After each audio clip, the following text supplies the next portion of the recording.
और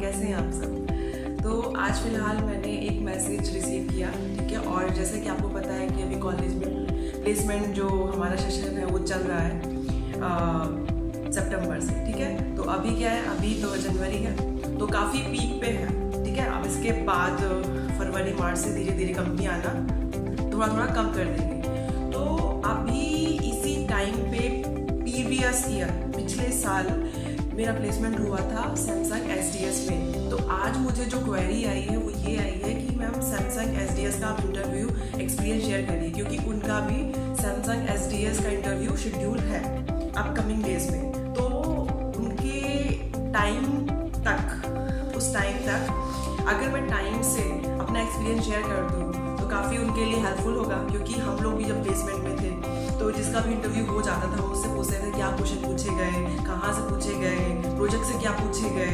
तो क्यूरियोसिटी होती है थोड़ी सी कि किस तरह से क्वेश्चन पूछे जाते हैं। डिफरेंट सैमसंग कंपनी है तो क्या ही पूछती होगी, अरे बाप रे, ऐसा लगता है। तो फर्स्ट ऑफ ऑल मैं ये बताना चाहूँगी, जैसे कि मैं अपने एक्सपीरियंस को कुछ पार्ट्स में डिवाइड कर रही हूँ। तो ये सबसे पहले मैं ये चीज़ बोलना चाहूँगी कि जैसे हम लोगों का कोई भी कंपनी आती है कॉलेज में, हम लोग गूगल फॉर्म वगैरह जो भी भराते हैं, इंफॉर्मेशन भरते हैं। उसके बाद क्या होता है कि सैमसंग दिसंबर में आई थी, फिर उसने एक महीने बाद जनवरी में इंटरव्यू शेड्यूल किया, वो भी सडनली। तो मेरा इंटरव्यू शेड्यूल हुआ और मैं बैठी और फिर उसके बाद इंटरव्यू मतलब स्टार्ट हुआ। और उन्होंने मुझसे सबसे पहला जो मेरा सवाल था, उन्होंने ये पूछा कि मेरा नाम, कि कैसे मैं अपने आप को इंट्रोड्यूस करूँ। वो तो सिंपल जितना आप कर सकते हो 2 लाइन में वो करिए। उसके बाद फिर उन्होंने मुझसे ये पूछा कि आपने कौन से प्रोजेक्ट्स बनाए हैं, ठीक है। तो सबसे इम्पॉर्टेंट चीज़ ये है कि आप प्रोजेक्ट को एक्सप्लेन कैसे और किस स्टेप में करते हो। तो जैसे कि मैंने 2 प्रोजेक्ट्स बनाए थे और एक मेरा थीसिस था, तो कुल मिला के 3 प्रोजेक्ट्स हो गए। तो थीसिस वाला काम तो प्रोजेक्ट मेरा अपीयरिंग था, मतलब तरीके से वो भी उस पर काम चल रहा था, ठीक है। तो मेरे लिए क्या था कि जो 2 प्रोजेक्ट मैंने बनाए थे उसको एक्सप्लेन करना इंपॉर्टेंट था। तो क्या होता है कि हम लोग जब प्रोजेक्ट एक्सप्लेन करने में जाते हैं तो हम सोचते हैं, क्योंकि हमने बहुत सारा टेक्निकल पार्ट कर रखा होता है, कोड कर रखा होता है, उसको रन करा रखे होते हैं, बट हमें समझ नहीं आता हम इसको एक्सप्लेन कैसे करें, ठीक है। तो मुझे भी चीज़ें नहीं समझ में आती। तो उस वक्त मैंने क्या कि मैं पहले से प्रिपेयर होके काफ़ी इंटरव्यू मैंने फेस किए थे, तो मेरा एक प्रिपेयर हो चुका था कि मुझे कैसे एक्सप्लेन करना है। तो सबसे पहले मैं आपको बताती हूँ कि कैसे एक्सप्लेन करना है। सबसे पहला स्टेप ये होगा कि आप अपने प्रोजेक्ट का नाम बताइए, ठीक है। नाम बता दिया आपने।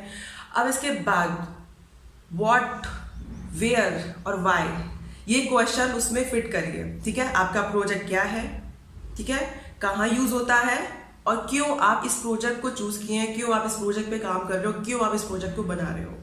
तो ये 3 क्वेश्चंस हो गए। उसके बाद फिर आप जाइए कि एल्गोरिदम, प्रोसेस, जो भी आपने मेथड लगाया है उस पर वो क्या है, डेटा आपने कहाँ से लिया है, 4th चीज क्या है, डेटा सेट आपने कहाँ से लिया है।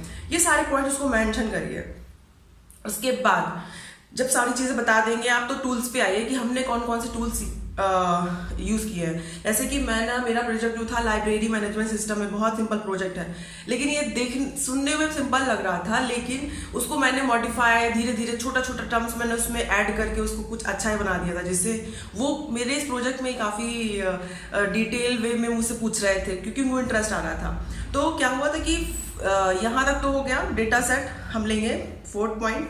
5th पॉइंट ये हम टूल्स के बारे में बताएंगे। टूल्स जैसे कि हमने कौन सा डेटाबेस यूज़ किया, MySQL, Oracle, कौन सा डेटा स्ट्रक्चर यूज़ किया, ठीक है, लिंक लिस्ट यूज़ किया कि स्टैक यूज़ किया, क्या यूज़ किया, और हमारे प्रोजेक्ट में जो हमने कोड लिखा है वो किस लैंग्वेज से हमने की है, C++ या पाइथन, ठीक है, या फिर जावा।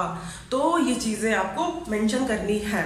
फिर एट द एंड पॉइंट पे आएंगे हम उस प्रोजेक्ट के मॉडिफिकेशन पे इन फ्यूचर क्या यूज है और हमारा क्या कंट्रीब्यूशन है उस प्रोजेक्ट में, हमने ऐसा क्या चीज़ ऐड किया, क्योंकि ऐसे प्रोजेक्ट तो बहुत सारे इंटरनेट में मिल जाएंगे, तो डिट्टो तो आप नहीं बना के उनको इम्प्रेस कर सकते, तो आपको कुछ ना कुछ एडिशनल चीज़ें, आपका कंट्रीब्यूशन उस प्रोजेक्ट में क्या था वो चीज़ आपको बतानी है। जैसे कि मैंने क्या किया था, मेरा जो लाइब्रेरी मैनेजमेंट का सिस्टम का जो प्रोजेक्ट था उस पर मैंने अपना कंट्रीब्यूशन ये बताया कि जैसे कि मान लीजिए कोई लाइब्रेरी है, ठीक है, और उसमें बुक्स जो हैं, तो हम क्या कर रहे हैं, जितने भी स्टूडेंट्स बुक को लेके गए हैं उस स्टूडेंट की हेल्प से हम फीडबैक लेंगे कि किसको कौन सी बुक पसंद है सब्जेक्ट में। जैसे कि ओएस ऑपरेटिंग सिस्टम एक सब्जेक्ट है, उसमें डिफरेंट बुक होती हैं, एक गार्विन हो गई और अदर्स बुक हो गई, लेकिन हर स्टूडेंट के पर्सनल चॉइस है कि वो कौन सी बुक को पढ़ना पसंद करता है, उसको स्टैंडर्ड बुक पसंद है या फिर सिंपल जो लैंग्वेज में लिखी हुई बुक होती है उसको वो पसंद है। तो ऐसे करके हम स्टूडेंट्स का फीडबैक ले सकते हैं, उनको किस राइटर की बुक चाहिए उसके बारे में हम डेटा कलेक्ट करके, और अपने लाइब्रेरी में कभी बुक की कमी नहीं होगी तो उस चीज़ को हम उस जो हमारा जो प्रॉब्लम है उसको हम सॉल्व कर सकते हैं, ठीक है। तो अगर किसी को किसी राइटर की बुक चाहिए तो आराम से उसको मिलेगी। तो मैंने क्या किया था, यूज़र फीडबैक लिया था, यूज़र फीडबैक के थ्रू फिर मैंने क्या किया था कि उसमें मॉडिफिकेशन किए थे, ठीक है। तो उन्होंने मुझसे ये भी पूछा था कि आप इसको स्टैटिकली डेवलप कर रहे हो या फिर डायनामिकली, तो आप बोलो उनको कि आप स्टैटिकली अभी किए हो, आगे चल के आप उसको डायनामिक बना सकते हो, और डायनामिक बनाने में ये चीज़ें की टूल्स की ज़रूरत होगी, गूगल ब्राउज़र में जाइए, सारी चीज़ें सर्च करिए और एक तरीके से फ्रेम बनाइए कि आपको कैसे एक्सप्लेन करना है, ठीक है। तो ये हो गया प्रोजेक्ट का पार्ट, ऐसे आपको प्रोजेक्ट के पार्ट को एक्सप्लेन करना है इस तरीके के पॉइंट्स में। अब आ गए हम कहाँ पे, अब वो आपसे पूछेंगे, इंटरव्यू पूछेगा कि आप किस लैंग्वेज में कंफर्टेबल हो, ठीक है। तो आप सी बोल सकते हो, C++ बोल, लेकिन ऑब्जेक्ट ओरिएंटेड प्रोग्रामिंग बोलना आप, ठीक है। तो जैसे कि मेरा जो था, मैंने C++ बोला था, C और C++। तो फिर उन्होंने मुझसे C++ के बारे में पूछा कि ये ऑब्जेक्ट ओरिएंटेड प्रोग्रामिंग है, तो मैंने बोला हाँ है। फिर उन्होंने मुझसे पूछा कि ऑब्जेक्ट ओरिएंटेड प्रोग्रामिंग के बेसिक जो पिलर्स होते हैं, कैरेक्टरिस्टिक जो पिलर्स हैं उसको एक्सप्लेन करिए। तो मैंने बताया कि बेसिक जो पिलर्स हैं उसके बारे में, जैसे कि हमारा क्या हो गया, एब्स्ट्रक्शन, ठीक है, एनकैप्सुलेशन, इनहेरिटेंस और पॉलीमॉर्फिज्म, ठीक है। तो इस तरीके के 4 पिलर्स हो गए, उसके बारे में मैंने उनको बताया। बताने का भी तरीका है, ठीक है। जैसे आप एब्स्ट्रक्शन में आए तो आप एब्स्ट्रक्शन वाले जो हेडिंग है उसको एक्सप्लेन कर रहे हो, उसका definition with real life example, वो आप पहले से ही फ्रेम करके सोच के रख लो कि आपको एक्सप्लेन कैसे करना है। रियल लाइफ एग्जाम्पल ये कि जैसे कि आप अपने लाइफ से जुड़ के कुछ बता सकते हो, रियल लाइफ जो दुनिया में चल रहा है उसको लेकर के कुछ बता सकते हो एग्जाम्पल में, ठीक है। तो ये चीज़ें आपको करनी है। इसके बाद फिर उन्होंने मुझसे पूछा कि आप उन्होंने मुझसे ये पूछा कि स्ट्रिंग, एरे और स्ट्रिंग पूछा उन्होंने मुझसे। स्ट्रिंग में उन्होंने मुझसे कुछ मैनिपुलेशन का क्वेश्चन पूछा था, जिसमें एक पूरा 4-5 लाइन का सेंटेंस था और मुझे क्या करना था, उसको रिवर्स करना था, लेकिन ऐसे रिवर्स करना था कि मेरा पहला जो लेटर है वो कैपिटल लेटर में आए, सॉरी कैपिटल लेटर पूरा रिवर्स करना था, लेकिन रिवर्स में पूरे को हमें जो स्टेटमेंट है उसको रिवर्स नहीं करना था, उस स्टेटमेंट में कितने वर्ड लिखे गए हैं एक एक वर्ड को उठा के रिवर्स करना था, ठीक है। तो अभी जैसे आपको कहीं भी आप सर्च करोगे तो आपको ये दिख जाएगा कि कोई लाइन लिखी है, उसको रिवर्स करने का प्रोग्राम क्या है C++ में, आपको आराम से मिलेगा। लेकिन उस स्टेटमेंट में जो वर्ड यूज किए गए हैं, हर एक वर्ड को उठा के हम रिवर्स कर रहे हैं, ऐसा क्वेश्चन पूछा गया था मुझसे। उसके बाद लिंक लिस्ट के थोड़े ऑपरेशन पूछे गए थे कॉम्प्लेक्सिटी से रिलेटेड, कि अगर हम किसी प्रॉब्लम को एरे से सॉल्व करते हैं तो उसकी कॉम्प्लेक्सिटी क्यों है, क्या है, और लिंक लिस्ट से सॉल्व करते हैं तो उसकी कॉम्प्लेक्सिटी क्या है, मिडिल वाला नोड फाइंड करने की कॉम्प्लेक्सिटी क्या है। तो ये सारी चीज़ें, वर्स्ट केस, ठीक है, बेस्ट केस, ये सारी चीज़ें कॉम्प्लेक्सिटी के बारे में आपको थोड़ा थोड़ा पता होना चाहिए, शॉर्टिंग की कॉम्प्लेक्सिटी के बारे में स्पेशली, ठीक है। उसके बाद जैसे मर्ज शॉर्ट हो गया, बबल शॉर्ट हो गया, ठीक है। तो मर्ज शॉर्ट में क्या होता है, तीनों केसेस हो, चाहे बेस्ट हो, एवरेज हो या फिर हमारा वर्स्ट केस हो, सब में n log n होता है। तो इस तरीके से वो पूछ सकते हैं। उन्होंने मुझसे पूछा था शॉर्टिंग के बारे में थोड़ा सा बेसिक और कॉम्प्लेक्सिटी क्या है। उसके बाद उन्होंने मुझसे क्या पूछा था, हाँ उन्होंने मुझसे ये पूछा था, एक जगह मैंने लिख रखा है, हाँ उसके बाद उन्होंने मुझसे पूछा था फंक्शन ओवरलोडिंग और ओवरराइडिंग के बारे में थोड़ा सा, तो मैंने उनको बताया था। उस वक्त मैं बहुत प्रिपेयर कर रही थी तो पता ही था। उसके बाद फिर उन्होंने मुझसे डेटाबेस वाले टॉपिक पे आए, एसक्यूएल। तो उन्होंने मुझसे बोला कि आपने प्रोजेक्ट किया है, तो प्रोजेक्ट में आपने एसक्यूएल कौन सा यूज़, मैंने बोला था उनको माई एसक्यूएल। तो उन्होंने मुझसे कुछ क्वेरीज पूछी। क्वेरीज में ये था जैसे कि हमें क्या करना है कि डेटाबेस है उसमें एम्प्लॉय आईडी एम्प्लॉय नेम है, तो हमें एम्प्लॉय नेम को फैच करना है जिसका लेटर, फर्स्ट लेटर जो है वो ए से स्टार्ट हो, ऐसा। तो एंड लेटर, फर्स्ट लेटर, ये सारे क्वेश्चंस बहुत गूगल ब्राउजर में आप डालोगे ना डेटाबेस के टॉप 20 इंटरव्यू क्वेश्चन, तो आपको मिल जाएंगे। तो ऐसे ही क्वेरी मुझसे पूछा गया था जो मैंने पहले से प्रिपेयर कर रखा था, तो मैं आराम से उनको बता ले गई। तो ये चीज़ें हैं, लेकिन सबसे इंपॉर्टेंट चीज़ है कि जो भी आप उनको बता रहे हो वो सही हो, एक्यूरेट हो और कॉन्फिडेंस में हो, ठीक है।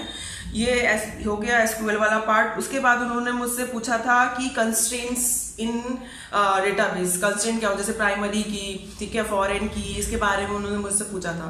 तो आप उसको थोड़ा सा, अगर आपको नहीं भी आता है, आपको एग्जाम्पल याद है, तो आप उसके थ्रू बता सकते हो, उनको आराम से एक्सप्लेन कर सकते हो, लेकिन काम डाउनली, ठीक है। उसके बाद उन्होंने मुझसे पूछा था ये हो गया, हाँ। फिर इसके बाद फिर एसक्यूएल के बाद फिर उन्होंने मुझसे बोला कि वो उन्होंने इंटरव्यू ले लिया है, उनके साइड से डन हो गया है। अगर अब उन्होंने मुझसे पूछा क्वेश्चन कि आपको उनसे क्या पूछना है, मतलब मुझे उनसे क्या क्वेश्चन पूछने हैं। तो ये पार्ट बहुत सारे स्टूडेंट मिस कर देते हैं। वो बोलते हैं sir no doubt, I have no question, ऐसे आंसर देते हैं, बट ऐसा आंसर नहीं देना है, ठीक है। हमें उनकी कंपनी में इंटरेस्ट दिखाना है, और जब वो आपको ऑफर करे कि आप हमसे क्वेश्चन पूछे, तो आप उनसे भर भर के क्वेश्चन पूछ सकते हो। एटलीस्ट 4 से 5 क्वेश्चन आप उनसे पूछ सकते हो। जैसे कि मैंने पूछा था कि सैमसंग जो है वो कब इस्टेब्लिश हुई, ठीक है, और उसका रीज़न क्या था, मैंने ये पूछा था। दूसरा ये क्वेश्चन पूछा था मैंने कि फीमेल एम्प्लॉय के लिए ये एक सैमसंग कंपनी जो है वो कंफर्टेबल है कि नहीं है, ठीक है। तो ऑब्वियसली ये चीज़ें होती हैं, कंफर्टेबल ही होती हैं, लेकिन मैंने उस वक्त पूछी थी क्योंकि मुझे पूछना था। फिर मैंने ऑफिस की शिफ्ट की टाइमिंग पूछी थी कि कब से कब तक शिफ्ट होती है।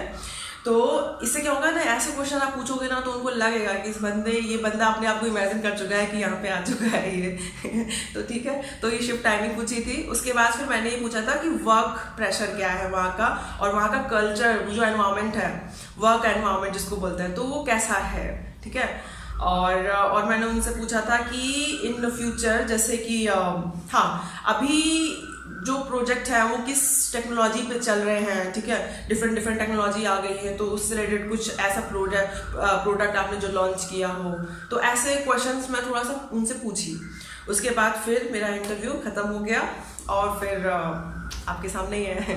तो ये था मेरा अभी तक का जो भी इंटरव्यू मैंने सैमसंग एसडीएस में फेस किया था उसका आंसर। और फिर बाद में फिर मैं शॉर्टलिस्ट हुई और वहाँ मैंने इंटर्नशिप किया। तो फाइनली आपने जो क्वेश्चन मुझसे पूछा है या फिर जो भी मेरे पास क्वेरी आई थी उसके हिसाब से मैंने अपने बेस्ट एफर्ट से आपका जो आंसर था वो मैंने देने की कोशिश की है। तो अगर आपको वीडियो पसंद आए तो लाइक करिएगा, नहीं पसंद आए तो कोई बात नहीं लाइक करिएगा, लेकिन ये एक्सपीरियंस ज़रूर देखिएगा, क्योंकि अगर आप प्लेसमेंट में बैठने चाह रहे हो, ठीक है।